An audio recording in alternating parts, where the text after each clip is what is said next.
Today's episode is a story of a powerful mind transformation in a strong and resilient woman diagnosed as an adult with autism, masking and navigating her way through the complexities of life like an outsider who doesn't belong, twisting rejection into redirection, not only in her life, but the lives of those who grieve through the traumatic challenges of silence, feeling like outsiders in a world who doesn't quite understand who they are.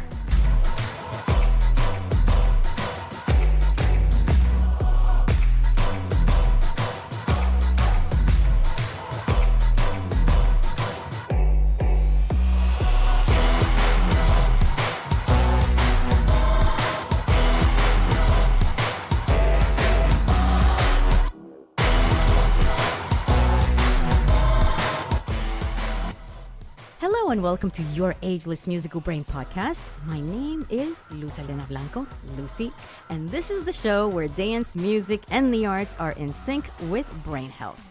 My very special guest today is an advocate for neurodivergent acceptance and inclusion, who ultimately understands the transformative shift from merely surviving to truly thriving. Drawing from her personal journey of self-discovery later in life, she brings a wealth of lived experience that resonates profoundly with those who have felt the sting of feeling disconnected from their peers. Through a blend of empathy and expertise, she creates a sanctuary of acceptance where labels fade away and individuality takes center stage. With a background in psychology and a commitment to judgment-free support, she guides women on their unique neurodivergent journey.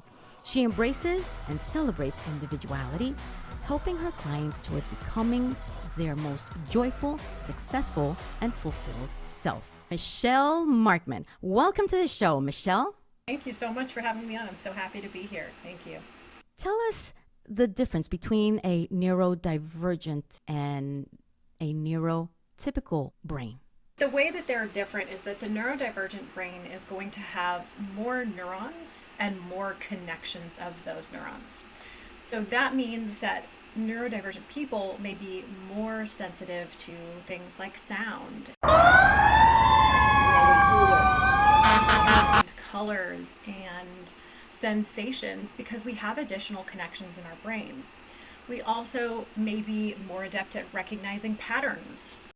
What was it like growing up? You were unschooled and it was from second grade to eighth grade. I went to preschool and kindergarten and I loved preschool. Kindergarten was challenging for me. My teacher and I did not get along. I had a hard time staying in my seat. I was always a very active little social butterfly who liked to run around and talk to all her classmates. And my teacher really had a problem with me not staying in my seat. So she decided over the course of my kindergarten education that she thought that I should be held back in school and put possibly in special ed. And my mom decided that she was going to homeschool my brother at the same time because he got an ADHD and autism diagnosis right around that same time. So I got to be unschooled from second to eighth grade, which is one of the coolest, most fun experiences. I mean, I learned so many things really hands-on. I got to learn things outdoors. I got to go on field trips. One of the most memorable field trips that I went on was my mom took me to British Columbia to see the orcas in person. And I went on a marine biology study vessel to whale watch orcas and learn about them and learn about what it was like to be a marine biologist. Because of course I was a child of the 90s and I wanted to be a marine biologist. So I really am a huge advocate for homeschooling and unschooling. I think it's an amazing, amazing thing. So you knew that there was something about you and you just went about your day like normal. You considered yourself perhaps different because you were very shy. That happens a lot when you're a kid. I used to get red in the face all the time. You just know that you're different. But hey, like kids go through, so many stages of insecurities. That's a natural stage of growing up anyway. What age were you diagnosed with autism? 27 in college. You took dancing lessons in high school. How did you overcome challenges of rejection?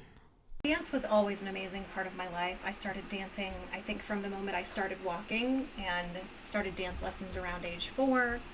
and I would go to ballet lessons. I think until high school, I did ballet lessons every week, maybe twice a week. And it was just a huge part of my life. It was a way that I could express myself and really feel seen and heard and appreciated. And just moving your body can be so healing and therapeutic in and of itself.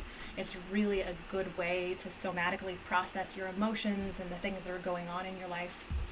So I decided that I wanted to go to an art high school and study dance as my major. My dance teacher was a teacher at this art high school. So I decided that I would apply. I actually applied 2 or 3 times. I don't remember if it was 2 or 3 before I got in, because my teacher was trying to prevent me from going to the school because she knew that because I was different, I am different, it may not go well. And she told me this, and she tried to keep me from going, but I went anyway. And I was there for about a year and a half. It was in my sophomore year that I was shunned. So I would walk up to my peers and they would turn around and give me the back of their heads. And there were probably 3 people in the entire school that wouldn't do this to me.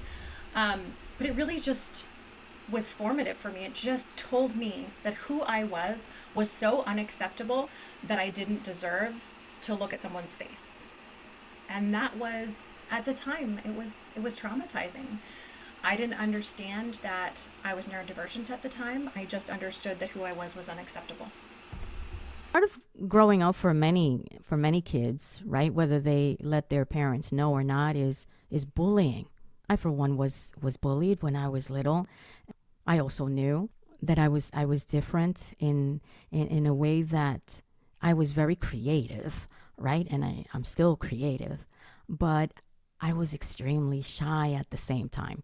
I went from being very very outspoken, right?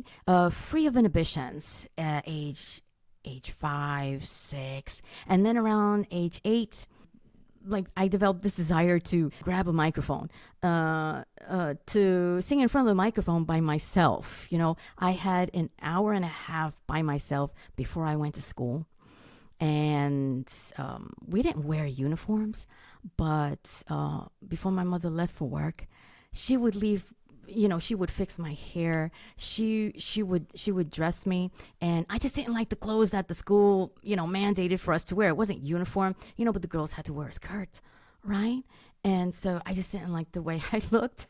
And so every time my parents bought me a new dress, a new outfit, I wanted to wear it. So during that hour and a half, I actually changed clothes, and I went to school with my new clothes. I think now, getting more familiar with neurodivergence, I asked myself the question, I wonder how many people out there don't know that they are. And let's just say that's my case. At this stage in my life, hey, you know what? It is what it is. I feel that the most important thing is not what others think of you or feel, is who you are deep inside, your good intentions towards others. Just didn't have the social skills training from being in school from 2nd to 8th grade that the other kids had. So I didn't know the social rules, and clearly broke enough to be canceled in high school. During those periods of time, by isolating yourself, did you feel safer? Did you feel that you were in your comfort zone and free of any risk of social anxiety? Or did you want to get out of that comfort zone? How did that feel? It was always a push-pull between the two. I wanted to be free of bullying and rejection, but I also wanted to have a community. I always sought that sense of community and belonging, and I always felt like it was just out of my reach. So at the time, I really learned how to mask heavily. So I'm what's called a high masking autistic. That is a person who really hides all of their autistic traits and has gone to the point of really integrating masking into who they are. So it's challenging for many of us high masking autistics, especially women, to identify where the mask ends and where the ultimate real person is within, because we've spent so much time cultivating this socially acceptable persona that we present to the world. So yes, it was always kind of a push-pull between wanting to belong and wanting to have community, and also isolating to protect myself and to avoid rejection and bullying. What about your family support? My parents have been amazing throughout my journey. I had an individual education program throughout my school years that I did not know about until I was an adult. And my mom was really an advocate for me throughout school. She really pushed to make sure that I graduated high school. I had dyscalculia that was not diagnosed until I was in college, and that's like dyslexia where you mix up letters for numbers. So I would mix up the numbers. So I was unable to pass my required math to graduate high school, and my high school was going to give me a certificate I think it was a certificate instead of a diploma. And my mom went to bat for me, and she made sure that I got my diploma. I mean, she always fought and advocated for me and also for my brother, and I'm really lucky to have such a supportive, loving, and nurturing family that I came from, and I'm truly blessed, and not everyone has that. So I try to carry that on to my clients as well. And one of them was a young woman who was in high school, and she was going through pretty much something similar to what I went through in high school, where she just felt like she was isolated in school, didn't feel like she fit in with her peers. She had just recently found out that she had an autism diagnosis, which I think she referred to as Asperger's at the time. And she was just really struggling with feeling confident in herself. And so after our time of working together, we just worked together for 3 short months. And throughout that time, and really at the end of the time, this young woman transformed from this quiet, shy, reserved girl lacking confidence and self-efficacy into this empowered young woman who walked into a room and commanded attention. I mean, she developed a peer group by the time we finished our program. She had confidence. She didn't care if people liked her or not. And that really opened up doors for her as far as connecting with people, because when you can be rejected and be okay with it, rejection is not really rejection. It's redirection. It's just the universe, God, whatever you want to call it, saying, this isn't for you. Let's steer you in a different direction.